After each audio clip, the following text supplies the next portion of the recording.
इतिहास में सबसे जबरदस्त ताकत वाले 10 परमाणु बम विस्फोट। इनकी विनाशक क्षमता आपकी कल्पना से भी कहीं ज्यादा है। परमाणु हथियार किसी देश की सैन्य शक्ति का प्रतीक होते हैं। ये किसी देश को राजनीति में अधिक प्रभाव और बोलने का अधिकार दिला सकते हैं। और आज दुनिया में जो शांति का संतुलन दिखाई देता है, संभव है कि वह इसी नाजुक परमाणु संतुलन की वजह से कायम है। लेकिन जब परमाणु हथियारों का अनुसंधान और विकास शुरुआती दौर में था, तब इंसान को इनके असली विनाशकारी बल का कोई अंदाजा नहीं था। इसी कारण दुनिया ने एक ऐसा पागलपन भरा दौर भी देखा, जब परमाणु बम मनो खेल खेल में गिराए जा रहे थे।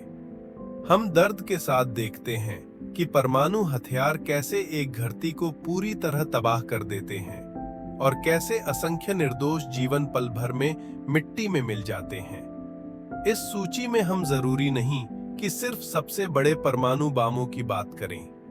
आज मैं आपसे उन परमाणु धमाकों के बारे में बात करना चाहता हूं, जिनका इतिहास पर सबसे गहरा और दूरगामी असर पड़ा, चाहे वे परमाणु बम हों या हाइड्रोजन बम।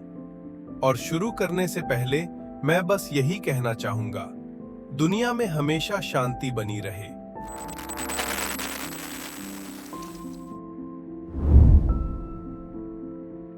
द्वितीय विश्व युद्ध के दौरान युद्ध में निर्णायक और दबदबा बनाने वाली बाधत हासिल करने के लिए अमेरिकी सेना ने एक खेत के घर में परमाणु बम का विकास शुरू किया। इस परियोजना में उस समय पश्चिमी देशों के नाजी जर्मनी को छोड़कर सबसे बेहतरीन परमाणु वैज्ञानिकों को एकत्र किया गया और 1 लाख से अधिक लोगों को इसमें लगाया गया। ये परियोजना पूरे 3 साल तक चली, जिस पर 2 अरब अमेरिकी डॉलर खर्च हुए। उस समय इस बम को मजाक में छोटा उपकरण कहा जाता था। 30 जुलाई 1950 को इस छोटे उपकरण को मैक्सिको राज्य के अलामो गोर्दो रेगिस्तान में 100 फीट ऊंचे लॉन्च टावर पर ले जाया गया। 16 तारीख की सुबह 5:30 बजे वह टावर पल भर में गायब हो गया। झुलसा देने वाली शॉक वेव के साथ रेगिस्तान कांप उठा और आसमान में एक मशरूम क्लाउड धीरे धीरे उठने लगा। यह संकेत था कि दुनिया का पहला परमाणु बम परीक्षण सफल हो चुका है। इसी धमाके के साथ परमाणु युग की शुरुआत हुई और दुनिया को मिटा सकने वाला मौत का देवता इसी पल जन्मा।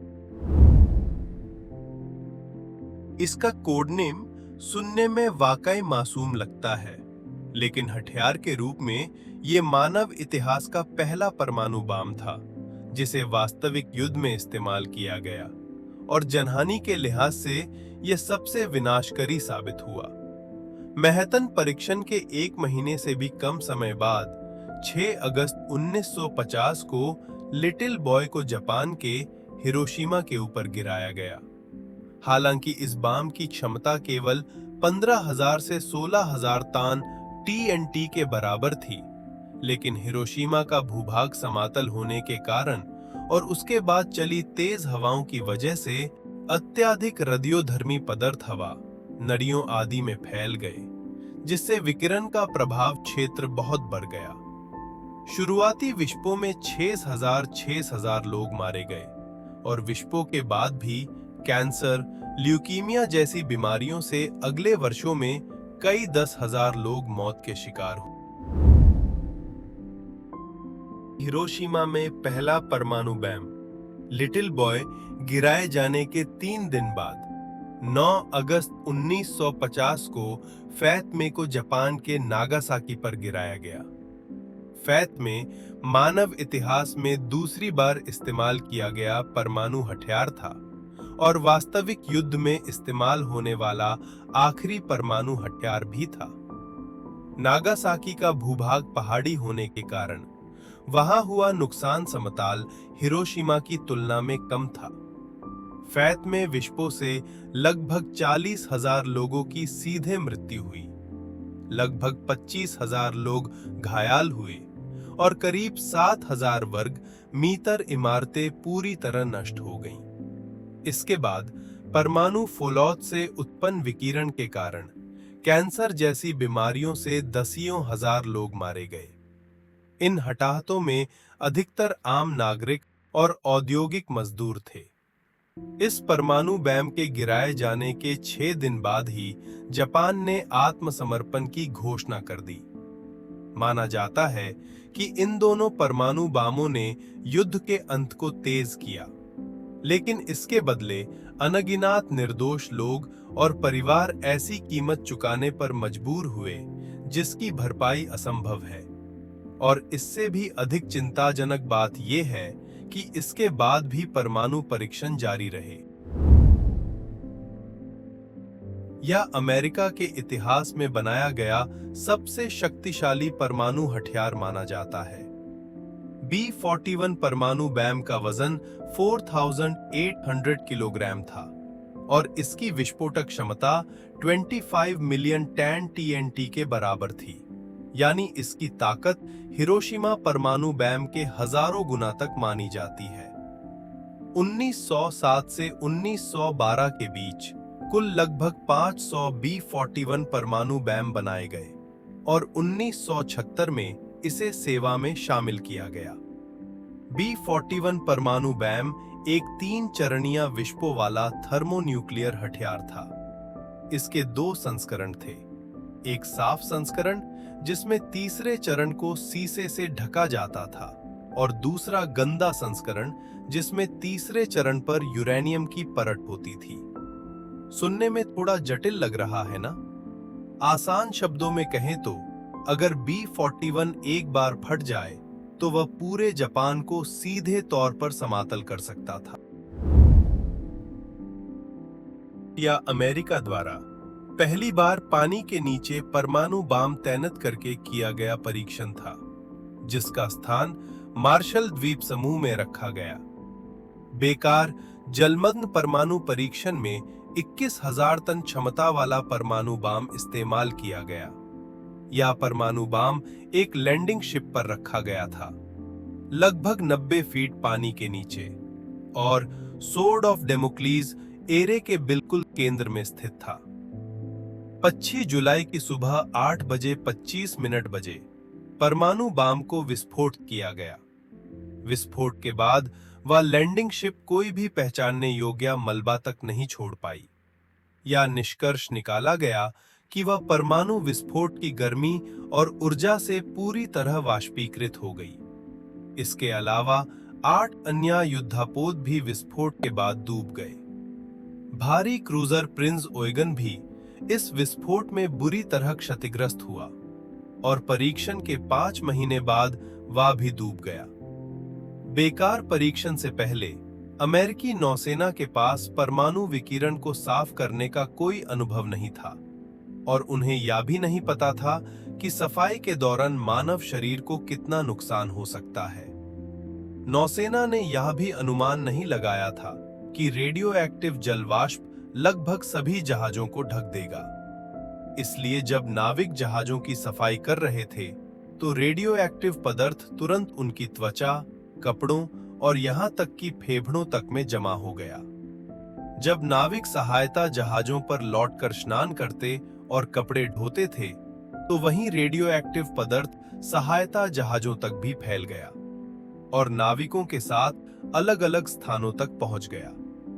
जब इस परमाणु विकिरण प्रदूषण का पता चला तब तक यह एक अभूतपूर्व और कहा जा सकता है कि विनाशकारी स्टार के विकिरण क्षेत्र में फैल चुका था।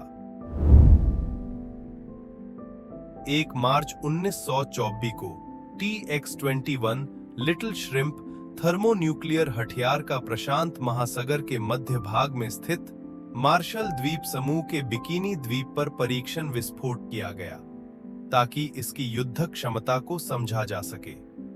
यह दुनिया में पहली बार था जब हाइड्रोजन बमों की एक श्रृंखला का परीक्षण विस्फोट किया गया, लेकिन बहुत जल्दी यह बात सामने आ गई कि इसका नाम पूरी तरह गलत साबित हुआ, क्योंकि लिटिल श्रिम्प की विस्फोटक शक्ति किसी भी व्यक्ति की कल्पना से कहीं अधिक थी और अंततः यह अमेरिका द्वारा इस्तेमाल किया गया सबसे शक्तिशाली थर्मोन्यूक्लियर हथियार बन गया। इसका विस्फोटक बल 15 मिलियन टन TNT के बराबर था, जो अनुमानित 5 से 6 मिलियन टन से कहीं अधिक था। इसकी विनाशकारी शक्ति को कैसे समझें? मोटे तौर पर यह द्वितीय विश्व युद्ध के दौरान हिरोशिमा और नगासाकी पर गिराए गए परमाणु बमों की तुलना में लगभग 1000 गुना अधिक थी। TX-21 के विस्फोट के बाद सतह पर 7 फीट से अधिक मोटी रेडियोएक्टिव परत जम गई और रेडियोएक्टिव फॉलआउट 11,000 वर्ग किलोमीटर से अधिक क्षेत्र में फैल गया।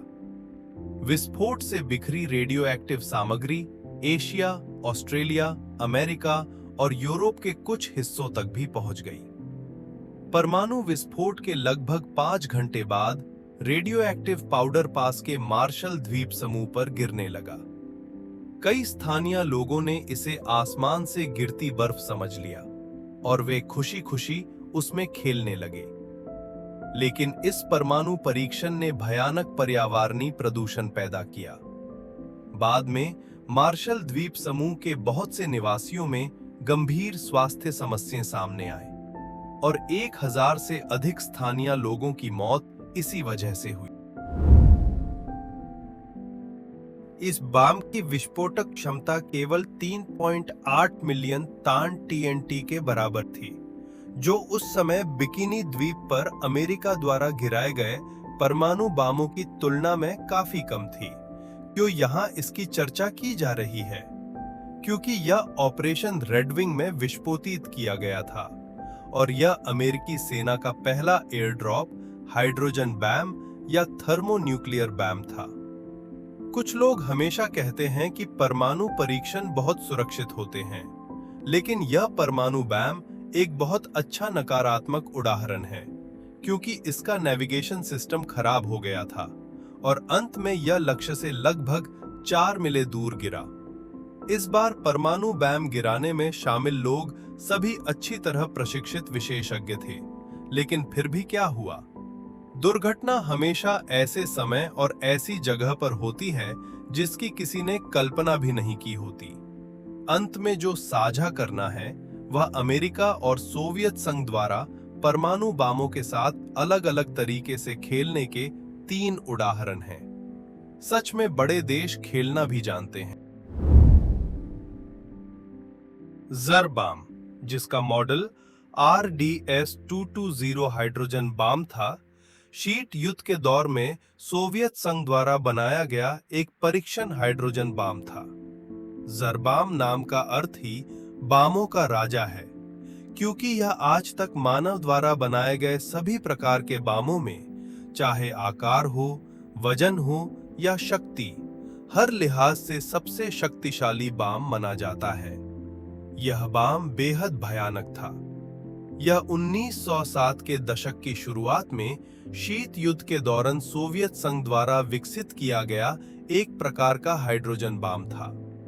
ज़र बम की शुरुआती डिजाइन की विस्फोटक क्षमता 170 मिलियन टन TNT के बराबर थी, लेकिन सोवियत सरकार को चिंता थी कि विस्फोट के बाद होने वाला परमाणु रेडियोएक्टिव गिराव पर्यावरण पर गंभीर प्रभाव डालेगा, जिससे आंतरिक राजनीति की समस्याएं और कूटनैतिक विवाद पैदा हो सकते हैं। इसलिए इस हाइड्रोजन बम की क्षमता घटाकर 50 मिलियन टन कर दी गई। यह हाइड्रोजन बम मानव इतिहास में अब तक विस्फोटित किए गए सभी प्रकार के बमों में आकार, वजन और शक्ति तीनों में सबसे बड़ा और सबसे शक्तिशाली था।